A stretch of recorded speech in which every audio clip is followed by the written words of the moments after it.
Bueno, buenos días. En primer lugar, gracias a todos por estar aquí, estar en el domingo y en el seminario, al que además yo no he podido estar, pero que me han dicho que ha funcionado muy bien y que creo que va a proporcionar un material muy valioso para todos aquellos y todas aquellas que no han podido venir, como yo mismo. Yo creo que esto es muy útil, lo de los seminarios, fundamentalmente porque aúna la parte formativa con la parte, digamos, de movilización social, que es fundamentalmente lo que nosotros consideramos un eje estratégico de la praxis política de nuestra organización y yo creo que de las organizaciones de izquierdas en general. El objetivo de que yo pudiera también clausurarlo es poder tener oportunidad de discutir públicamente algunos aspectos de un artículo reciente que sacamos con motivo de estos debates y que está en las carpetas y que algunos de vosotros ya he tenido incluso oportunidad de debatirlo con vosotros individualmente, pero que creo que nos puede servir bien para enmarcar el sentido político de por qué hacer este tipo de seminarios. Yo creo que también eso es útil. No voy a ser muy pesado, simplemente marcar que si nosotros hemos decidido que la estrategia para el conflicto, este nombre grandilocuente que tiene que ver con la movilización social, es un eje, es porque detrás hay una fundamentación teórica, no es un capricho, es porque detrás hay una cierta concepción de cómo se transforman las sociedades y el papel que juega la movilización social en esa transformación. No es un capricho. Y, de hecho, en cierta medida es una impugnación muy fuerte, casi diría una impugnación autocrítica a procesos típicos de la izquierda tradicional, que habían dejado de lado el eje central de la movilización social. Cuando decimos movilización social, nosotros no nos referimos a acompañar manifestaciones o a acompañar procesos de movilización diversos, nacidos en conflictos laborales o sociales. No decimos tampoco estar en el conflicto, no decimos... Para que nos entendamos, no hablamos de una organización con presencia institucional que de vez en cuando o incluso siempre vaya y esté presente en los canutazos que se hacen en las pancartas que abren las manifestaciones. No hablamos de eso. No hablamos de eso, tenemos una ontología mucho más fuerte. Para nosotros es más importante entender que debemos no solo estar en el conflicto, sino ser el conflicto. Esto los ingleses tienen un problema porque es el mismo verbo, pero nosotros tenemos un lenguaje muy rico que nos permite diferenciarlo. Y eso nos permite entender que nuestra organización tiene que ser el conflicto social. Eso tiene una precondición, por decirlo así, y es que nuestra organización no solo representa a las clases populares, sino que es clase popular y que, por lo tanto, sufre las mismas circunstancias que sufren las clases populares. Esto es relevante porque es un debate teórico de fondo que nosotros asumimos y que nosotros concluimos, tiene que ver con entender que sin conciencia no hay praxis, pero que sin praxis no hay conciencia. Y que esta realidad es la que nos lleva a asumir el papel vertebrador que tiene la movilización social en la transformación histórica. Ahora que estamos otra vez con los debates en el marco del espacio de Unidos Podemos, la izquierda tradicional, sobre si hay que ir a las instituciones o a las calles, parece relevante tener este debate y, sobre todo, algo que es propio de la tradición marxista, pero que muchas veces se ha olvidado, que es el análisis empírico. El análisis empírico para poder ver si todos estos debates abstractos y casi especulativos que tenemos tienen alguna correlación en la realidad o son simplemente divagaciones academicistas que no merecen la pena. Creo que eso era un poco el objetivo humilde, en cierta medida, que intentábamos hacer. El gráfico que acompaña al principio, que está en inglés, que es un libro de Olin Wright, que es probablemente el teórico marxista que más ha estudiado la estructura de clases en sentido abstracto y también en sentido empírico, fundamentalmente en el mundo anglosajón, en Estados Unidos. Es un autor que, por situarlo y no llevarnos a engaños, pertenece a la órbita de lo que se llamó el marxismo analítico en los años 80, 90, que era un marxismo nacido como reacción frente a la deriva hegeliana que tenía siempre el marxismo y que acusaba de excesivo análisis especulativo, de excesiva abstracción y poca conexión con la realidad. Se le pueden hacer muchas críticas, yo se las hago al marxismo analítico, entre ellas Probablemente su fetichismo sobre el instrumental propio de la teoría neoclásica, la elección racional y todo lo que son instrumental académico individualista y que por lo tanto se basa en el individuo en vez de tener en cuenta pues lo que son totalidades como puede ser la sociedad, como pueden ser las clases sociales, pero sí que tiene una virtud y es que cuando nuestras discusiones suelen ser en el ámbito de la izquierda, que estamos profundamente marcados por esa deriva hegeliana y abstracta, suelen ser bastante etéreas, suelen ser bastante, bastante libres. Cualquiera prácticamente puede decir lo que quiera porque como no hay prueba empírica, pues aquí todo vale, ¿no? Y al final tenemos abstracciones verdaderamente ridículas. La ventaja del marxismo analítico es que intenta traducirlo a números. Intenta traducir las proposiciones a elementos matemáticos, aritméticos, que evidentemente introducen menos capacidad inventiva y tienen una claridad expositiva mucho más amplia. Creo que esa es la ventaja del marxismo analítico y por eso recogí este esquema. Es un esquema que intenta sintetizar lo que es la teoría marxista sobre la transformación social. Como es evidente, es una interpretación, no existe una teoría marxista de la transformación social como tal. Igual que tampoco existe una teoría del Estado, igual que no existe una teoría del partido, igual que ni siquiera existe una teoría de la revolución en Marx. Pero sí que hay ciertos acuerdos en que las relaciones entre determinados conceptos se establecen de la forma en la que aparece este esquema. Más o menos el eje central del marxismo siempre ha sido la clase social, es como el punto central. Por eso el marxismo siempre ha estudiado la clase social, la estructura de clases de una determinada sociedad. Ese es el elemento, digamos, central. Después hay otros tres más, que es la conciencia de clase, la lucha de clase y la formación de clase. Con formación de clase, que es un concepto bastante menos habitual, nos estamos refiriendo a organizaciones políticas, organizaciones sociales, organizaciones sindicales, es decir, la forma en la que las clases sociales se pueden autoorganizar en virtud de determinados objetivos. Pues las relaciones son las siguientes. Como veis, hay una relación de dependencia entre todas. Lo que queda claro es que la estructura de clases de una sociedad en un momento determinado es lo que le hacemos la foto. No es lo mismo hacerle la foto ahora a la estructura de clases en España en el 2016 que hacerlo en el año, mira, pues ha dicho más grande, en el año 60. Igual que no es lo mismo hacerlo en España ahora que hacerlo en Francia, que en Alemania, que en Haití, que en Venezuela. La estructura de clase es lo primero que debería analizarse. Bueno, se había hecho más grande aquí, pero ahí se había apagado, yo no me había dado cuenta. Nos quería poner una película. Entonces, la estructura de clases como el elemento central.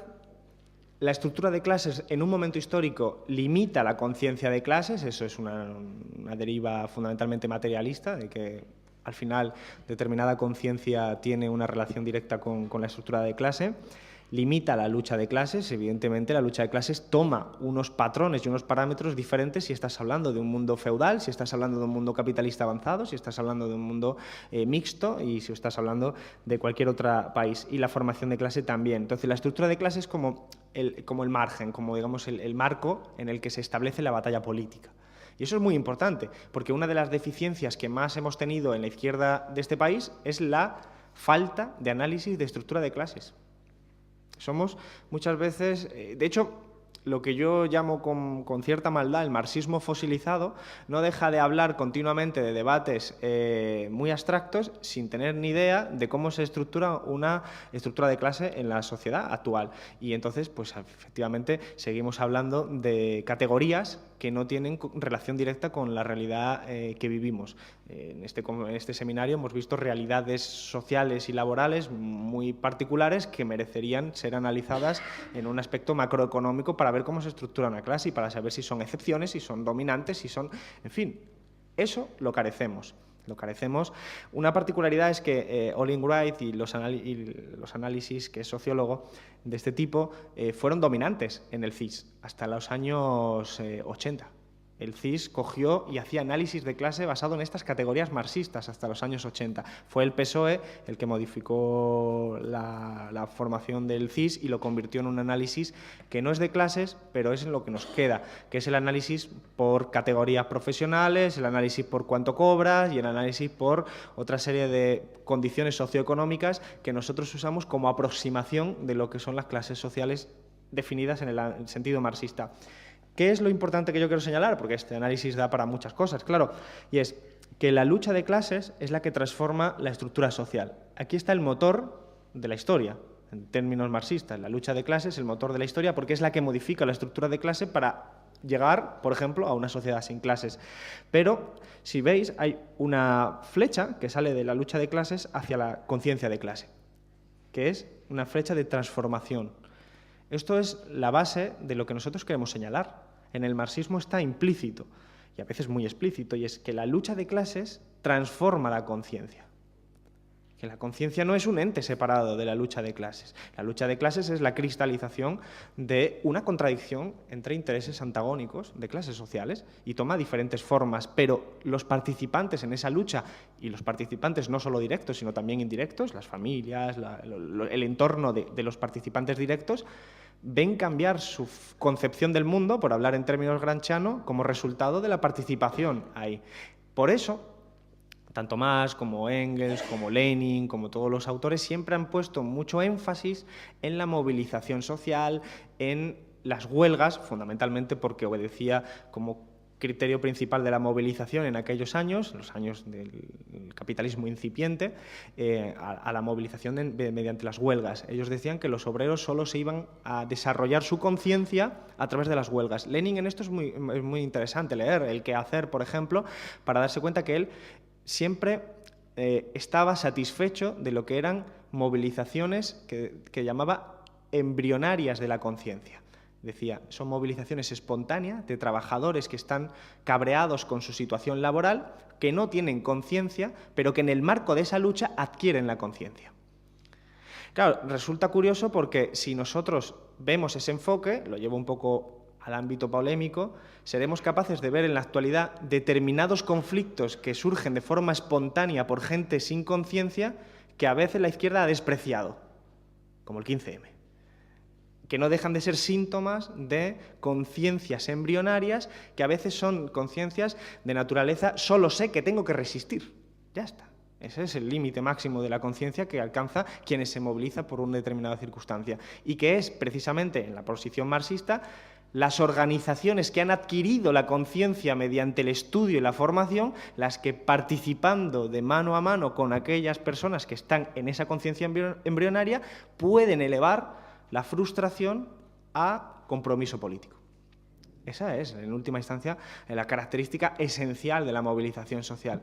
Por eso es tan importante abandonar la vía eurocomunista del acompañamiento, a mi juicio, naturalmente, del acompañamiento a la manifestación como eje central de la actividad política. No, no se trata de acompañar, ni siquiera de hacerse la foto, ni de intentar aparentar ocupar ese espacio, sino que la propia praxis es la que transforma a la gente, y lo que tú tienes que hacer es una labor que Gramsci llamaba intelectual orgánico, que es estar y ser el conflicto.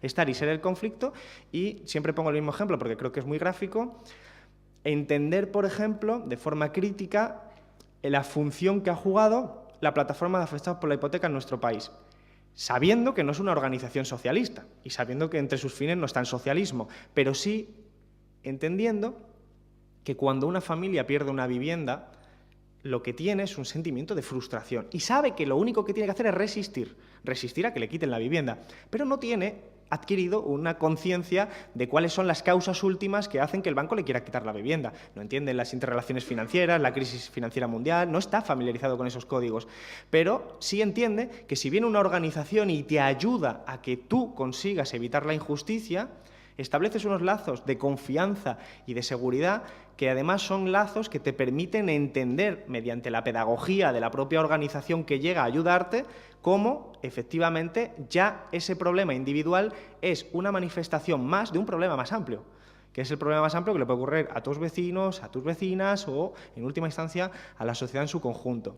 Esa labor pedagógica es la labor de estar en el conflicto. Eso es lo que estar y ser el conflicto. Claro, eso tiene muchas derivaciones políticas, ¿no? Lógicamente, el esquema se podría debatir desde muchas más cosas. La formación de clases. Lógicamente, cuando la lucha de clases está más avanzada, más tipos de organizaciones sociales, políticas suelen surgir. Es más, la propia composición de las organizaciones políticas, el tipo de organización, condiciona enormemente la forma de actuar en la lucha de clases. Por eso las organizaciones se adaptan a los momentos históricos y a las coyunturas históricas que merecen la pena. En ese sentido, por ejemplo, Marx nunca tuvo una teoría del partido. Nunca tuvo una teoría del partido. Tuvo muchas teorías del partido. Entendía que los partidos jugaban un papel, digamos, secundario frente al papel de la clase social y que la clase social en cada país se organizaba de forma diferente en función de las singularidades históricas y de la estructura de clases de cada país.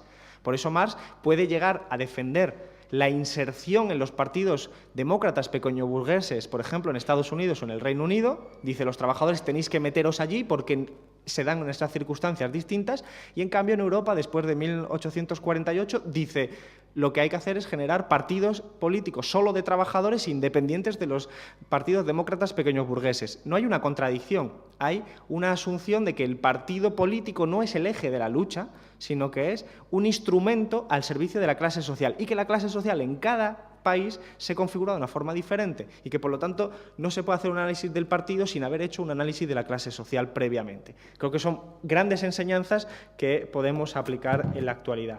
Dicho esto, que es la parte más o menos teórica, y si consigo darle para atrás, que no lo he conseguido. Tengo ratón, pero no va a ser por el ratón, supongo. Espérate, no. Vamos a resolverlo de la forma bruta.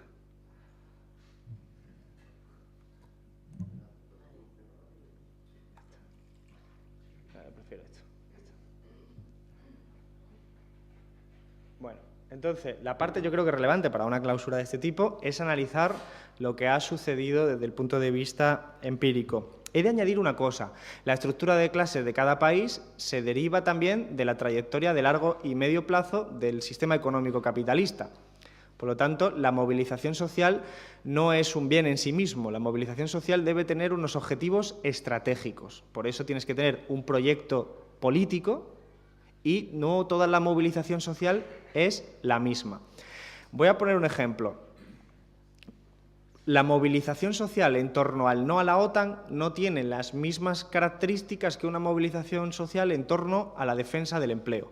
No tiene las mismas características. Una movilización social de la OTAN es un elemento fundamentalmente de carácter ideológico, una movilización social en torno al empleo, a los desahucios, tiene una motivación esencialmente de condiciones materiales de vida. Y, evidentemente, el efecto es distinto. Lo digo porque cuando una organización tiene que priorizar la presencia o el ser de determinados conflictos sociales, tiene que marcarlo desde el punto de vista estratégico. ¿Qué es lo que quieres? ¿Qué es lo que buscas? ¿Qué tipo de base social quieres conquistar? Y no lo pongo aquí, pero lo recuerdo de otros seminarios cuando analizamos el votante de Izquierda Unida y de Podemos en torno a lo que llamaríamos clase social, pero que, insisto, tiene que ver con las categorías actuales del CIS, encontramos con que el votante típico de Izquierda Unida y de Podemos es muy similar. Es más, tiene el mismo perfil que el votante de Izquierda Unida cuando estábamos solos y el mismo perfil de la izquierda anticapitalista europea, que es, por simplificar mucho, porque no es el día del debate, un perfil de clase media ilustrada, es decir, funcionarios, profesores, médicos, con conciencia de clase en el sentido de no son los principales afectados por el capitalismo, pero tienen una conciencia que quieren evitar los efectos del capitalismo sobre otras clases sociales, que son las que estarían como centro y blanco de las condiciones del capitalismo. Ese tipo de votantes, que es un votante, pues digamos, con mayores titulaciones académicas, un votante con mayor capacidad adquisitiva, es el típico votante de la izquierda anticapitalista en Europa. Y es llamativo, porque lo que hay es un nicho enorme de gentes que pertenecen a lo que llamaríamos clases populares, que son los sectores potenciales, claramente, de ser víctimas de la globalización, que no apuestan por las vías anticapitalistas de izquierdas y que recientemente, en las últimas décadas, están apostando por las vías anticapitalistas de derechas. Le Pen, la extrema derecha, etcétera, etcétera. El fenómeno Trump tiene mucho que ver con ese fenómeno antiglobalización, porque estamos hablando de sectores víctimas de la globalización y que no han encontrado en el abrigo de la izquierda las soluciones a sus problemas de seguridad y de protección, su ansia por protegerse. Cuando esto lo analizamos en Francia es muy llamativo, porque claro, la extrema derecha sí tenía un discurso claramente antiglobalización, aunque fuera hipócrita y todo lo demás, no voy a entrar en esas valoraciones, mientras que la izquierda tenía un discurso europeísta. Y, por lo tanto, había dejado vendido prácticamente a un montón de clases populares que situaban como responsable, independientemente de su valoración que hagamos nosotros, a la construcción europea.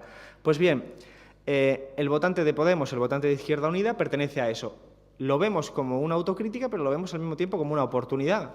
Las clases populares son un nicho que normalmente se abstiene o, en muchos casos, como puede ser el 30% de parados, votan al Partido Popular.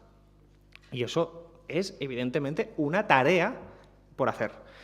¿Cómo se hace? No se hace a través de la Sexta Noche, no se hace a través de programas de televisión que no ven esa gente. Se hace a través de la inserción en el conflicto entendido como el pico de contradicción del sistema económico capitalista con la vida de la gente.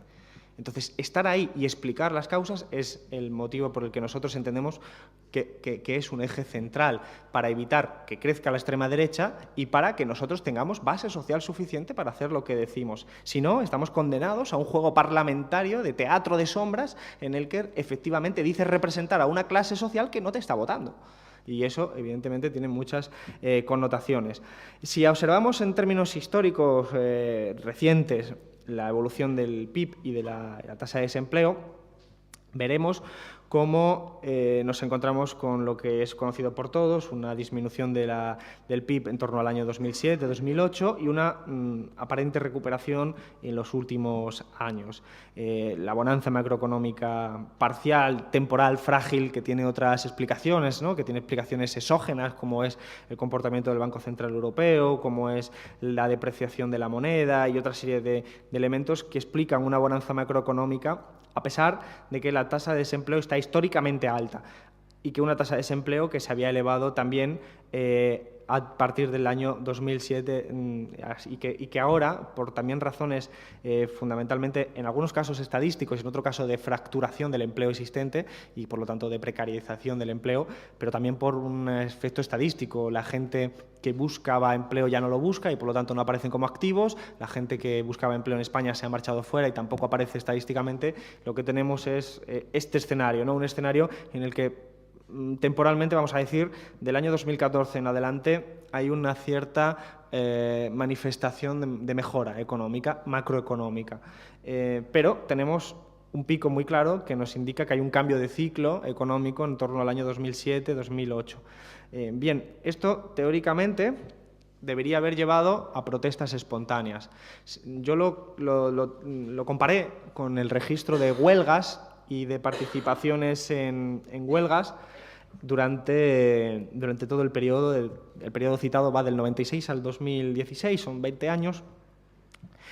Lo valoré porque, claro, según la teoría marxista, cuando las condiciones materiales de vida de la gente empeoran, se producen reacciones que tienen que ver con el incremento de la movilización social. En el gráfico que veis no se ve absolutamente nada de eso. No se ve nada de eso. Las huelgas, que son huelgas laborales naturalmente, y los participantes en las huelgas, no está manifestando en absoluto ninguna realidad parecida a que haya una correlación entre el cambio de condiciones materiales de vida y la movilización social entendida como eso, como huelgas laborales y participación en las huelgas, que este sería el ámbito fundamentalmente sindical, para que nos entendamos, es el ámbito de las huelgas y participaciones organizadas por sindicatos. Sin embargo, si lo vemos a través de las manifestaciones recogidas a través de las estadísticas del Ministerio del Interior, manifestaciones laborales y manifestaciones no laborales y no nacionalistas, porque en la recogida de datos que hice encontraba un elemento que distorsionaba mucho, que eran las manifestaciones a favor de los presos, manifestaciones contra el terrorismo y manifestaciones incluso de características esencialmente nacionalistas que naturalmente distorsionaban lo que yo estaba buscando. Quitada esa, sí vemos que hay un crecimiento muy claro desde el año 2007 de las manifestaciones, tanto de las laborales como, sobre todo, de las no laborales. Las no laborales incluyen la defensa de los servicios públicos, la sanidad, la educación, la protesta contra nuevas leyes, bueno, lo que hemos conocido como las mareas de diferentes colores estarían integradas ahí, mientras que las manifestaciones laborales son las organizadas por sindicatos. En manifestaciones laborales, algunas de ellas, muy poco porcentaje, un 1%, pero por no llevarnos a engaño, también son manifestaciones patronales que por lo que fuera también se incluían en laborales. En cualquier caso, aquí sí vemos que las manifestaciones han tenido un auge como consecuencia del advenimiento de la crisis económica. Y esto sí parece decirnos algo que es intuitivo, pero que está bien que lo tengamos en datos para dejar de hablar del aire y del humo y empecemos a hablar de datos reales. La movilización social es respuesta a la crisis económica, no es el capricho de los dioses, es una realidad. Y esta es una correlación entre las manifestaciones a la izquierda y el desempleo y el número de desempleados en términos absolutos, que es abajo. Quito los 2 últimos años, que son de cierta recuperación económica, y vemos que efectivamente hay una correlación, que no significa causalidad, pero que aquí es prácticamente perfecta, que indica que es verdad la tesis o la hipótesis de que con mayor crisis económica, más movilización social. Claro que intuitivamente pensamos más movilización social de carácter, como decíamos antes, embrionariamente consciente. No es una conciencia clara, es algo que está ahí, alguien que se ha roto el relato dominante hasta ahora en esa persona, se manifiesta, pero está en un mundo, digamos, en un interregno en el que realmente todavía no está claro qué es lo que opina ni qué es lo que apuesta. Lo comparo con el tema de intención de voto directa, que es lo que me parecía más oportuno para evitar los sesgos arbitrarios de las encuestas demoscópicas, de las empresas demoscópicas, y lo comparo con el espacio de Unidos Podemos. El espacio de Unidos Podemos como espacio político es la suma de Podemos, Izquierda Unida, Iniciativa y todo lo que era antes la izquierda plural como coalición, más lo que ahora es con Podemos. Y lo que vemos es que efectivamente crece, pero a partir del año 2011. Claro, lo que hemos visto es que las manifestaciones surgen a partir del año prácticamente que inicia la crisis, pero que su traslación al ámbito político parece más lenta, ¿no? Y si asumimos la hipótesis de que la intención directa de voto es una manifestación de la conciencia de clase, en cualquiera de sus niveles, estaríamos diciendo que la gente protestó desde el año 2007 al 2011 pensando todavía en términos políticos más o menos lo mismo. Y que a partir del año 2011 lo que crece ya no es solo el espacio de Unidos Podemos, crece la abstención. La abstención crece de forma espectacular, de hecho. Entonces, lo que estamos viendo es una cierta conciencia de clases, a veces manifestada en el ámbito de la izquierda, a veces manifestada en el ámbito de la antipolítica, es decir, del desprecio profundo a los valores que habían nutrido su propia vida hasta entonces. Y lo que vemos es que ya con el crecimiento de Podemos, con la irrupción de Podemos, el espacio sigue consolidándose, aquí hasta 2016, pero la abstención baja. Digamos que hay una vuelta, una suerte de canalización. Y el bipartidismo empieza a recuperarse a partir del 2014, en intención directa de voto. Un bipartidismo que había empezado a caer, fijaros, en el 2011, fundamentalmente. No en el 2007, no en el 2008, no en las primeras manifestaciones, sino en el 2011.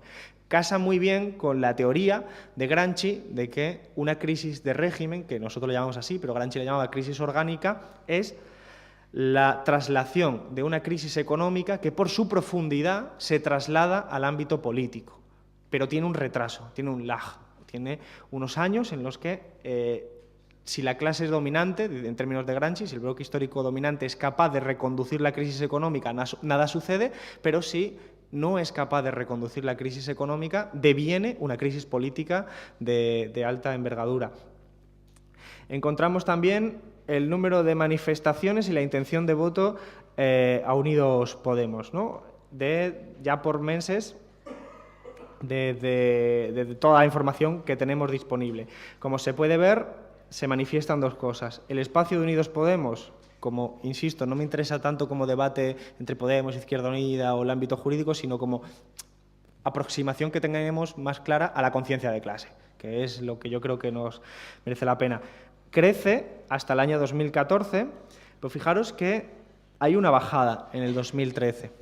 en el 2013. O sea, el surgimiento de Podemos viene después de un cierto retroceso relativo del espacio de Unidos Podemos, que entonces, como es lógico, era fundamentalmente Izquierda Unida, Iniciativa y algún otro partido. Pero si observamos, podemos impugnar de una forma nítida, absoluta y debía ser que incontestable a partir de ahora, la tesis, voy a llamarlo provocativamente, rancia, de decir que Podemos desmovilizó la calle. Porque no es correcto. Porque la movilización social empieza a caer ya a mitad del 2012 y cae definitivamente con mucha fuerza en el 2013. Es fácil ver cómo el pico de crecimiento de Unidos Podemos, que obedece al crecimiento de Podemos, es bastante posterior al reflujo, al comienzo del reflujo de la movilización social. Entonces, nuestra percepción a veces nos engaña, y esto es un ejemplo de ese engaño. No es correcto decir que Podemos, o el espacio de Unidos Podemos, sea el responsable de la desmovilización social. Tampoco es correcto decir que no lo sea en absoluto. Puede tener relaciones, porque efectivamente después lo que tenemos. Pero hay que observar que las manifestaciones, incluso ya con la existencia de Podemos y con un espacio Unidos Podemos más amplio, vuelve a crecer.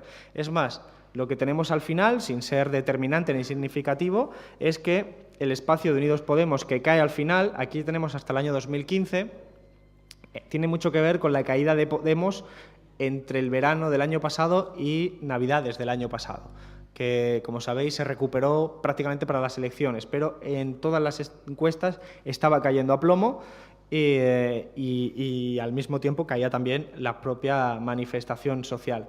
Conclusión precipitada, tenemos que la manifestación social efectivamente está en reflujo. Eso es algo, la movilización social está en reflujo en comparación con los años anteriores. ¿Significa esto que se ha cerrado el ciclo político? Por ejemplo, los compañeros de Podemos dicen, como nosotros no hemos ganado, se ha cerrado el ciclo político. Creo que pecan bastante de ego, de tener mucho ego y de considerar que los ciclos políticos se determinan en función del éxito o fracaso del equipo de Podemos. No lo creo así. Creo que en todo caso no deja de ser un síntoma. Vemos la percepción subjetiva de la gente en torno a la situación económica y a la situación política. En el año 2008 cae a bulto, claramente, pero no se recupera en los 2 últimos años.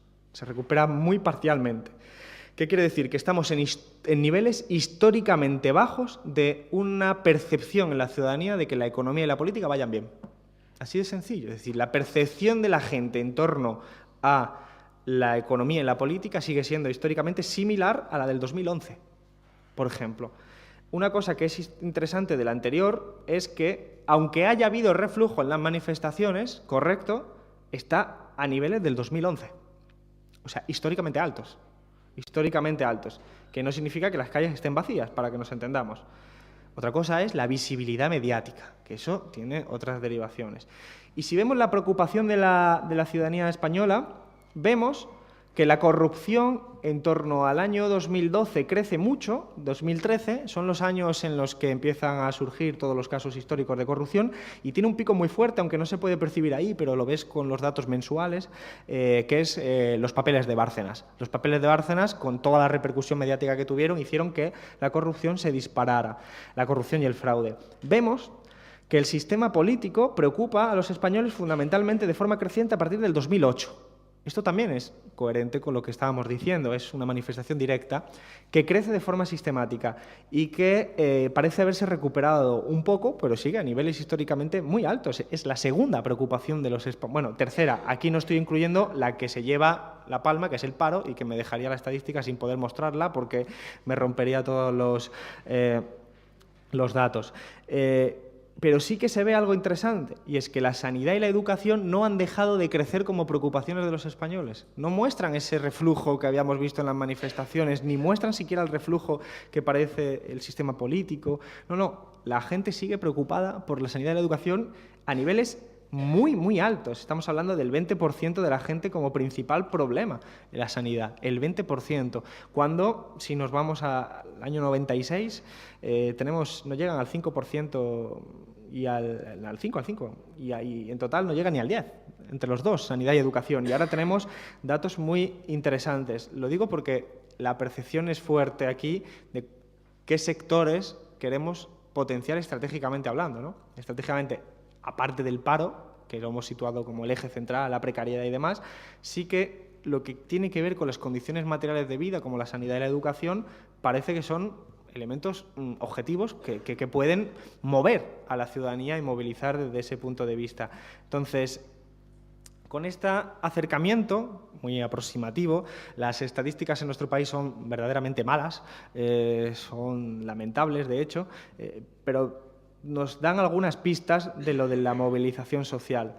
Creo que si nosotros nos hemos marcado como objetivo promover la movilización social, esto nos da pistas sobre qué ámbitos son los más interesantes, porque son los que más preocupan a nuestra clase social, en definitiva. Aunque aquí no se puede hacer la estructuración, se puede hacer con los microdatos, pero no lo he hecho, la estructuración por la preocupación. Intuitivamente pensamos que la sanidad y la educación preocuparán más a la gente más pobre, definitivamente, claro, evidentemente. No lo hemos hecho, lo puedo hacer con los microdatos, pero es intuitivo pensar eso. Y la corrupción y el fraude tienen que ver, si os dais cuenta, con la deriva o con el ámbito de la democracia radical, mientras que la sanidad y la educación tiene que ver con la democracia económica y democracia social. Son dos ámbitos distintos que desde el marxismo se consideraban necesarios el uno al otro, no antagónicos. El marxismo siempre fue, primero porque era y es heredero del republicanismo, es heredero, por lo tanto, de las reivindicaciones democráticas radicales. Solo hay que ver lo que decía Marx de la Comuna de París o lo que escribió en el 48 sobre los revocatorios, la radicalidad democrática, la bajada de salarios a los funcionarios, a los representantes públicos, el establecimiento de un salario mínimo a los representantes públicos también, para que los pobres pudieran insertarse en la política, todo eso. Pero para el marxismo y para Marx, la democracia política era precondición de la democracia social y era insuficiente. Por eso criticaba a las democracias más avanzadas políticamente, como Estados Unidos y el Reino Unido, y decía, sí, esto está muy bien, pero si hay desigualdades, evidentemente significa que la democracia política es insuficiente. Uno tiende a ver aquí la única gran diferencia relativa que existiría entre el votante de Podemos y el votante de Izquierda Unida. Los estudios académicos, entre ellos uno de Luis Ramiro del año pasado, con otros compañeros, encontraron que la única pequeña diferencia que existía, y pequeño o grande, ya en función de lo que cada uno quiera interpretar, entre el votante de Podemos del 2014, es decir, del votante de las europeas, y el votante de Izquierda Unida del 2014, pertenecían todos a la misma categoría socioeconómica, por decirlo así, a los mismos perfiles socioeconómicos, pero la diferencia existía más en que el votante de Podemos estaba más preocupado por las cuestiones de democracia radical y de sistema político, es decir, de impugnación al sistema político, mientras que la Izquierda Unida a eso le daba menos importancia, mientras que el votante de Podemos, al mismo tiempo, era más euroescéptico que el votante de Izquierda Unida. Esto es coherente con nuestra tradición eurocomunista, que ha aceptado el sistema político, más volcada en lo social, es coherente. Estos perfiles no sabemos cómo han ido evolucionando porque no hay nuevos estudios más recientes, pero en cualquier caso sí tienen mucho que ver con la actividad mediática. Es evidente que cuando los medios ponen el foco en la corrupción y el fraude, se dispara la percepción de la corrupción y el fraude, no lo podemos olvidar. Sin embargo, a mí me llamó mucho la atención la sanidad y la educación, porque no tienen ese foco mediático, no lo tienen. Y sin embargo, no han dejado de ser crecientes, lo que nos sugiere que la clase social y la gente de las clases populares no todo lo piensa a través de la televisión. Que sí, que le ponen a Bárcenas y te preocupa la corrupción, pero que si no te ponen la sanidad y tú vives una realidad de la sanidad deprimente, te sigue preocupando la sanidad. Y es ahí donde nosotros vamos a entrar, porque cuando nosotros nos preocupamos, es que no nos sacan en los medios, siempre pregunto yo, bueno, ¿cuándo nos han sacado en los medios, no? Pues creo que nuestra acción tiene que ser más estratégica, más vinculada a la movilización social, con ánimo de rendir frutos más adelante, no es cortoplacista. No estamos hablando de estrategias cortoplacistas. Y, en definitiva, quería trasladar esto, aprovechar el artículo que lo escribí motivado fundamentalmente por poder contrastar empíricamente algunas de las ideas que teníamos intuitivamente, ver si surgían algunas otras y ser más o menos riguroso en términos o aclararnos, a arrojarnos luz en torno a cuáles son los elementos estratégicos.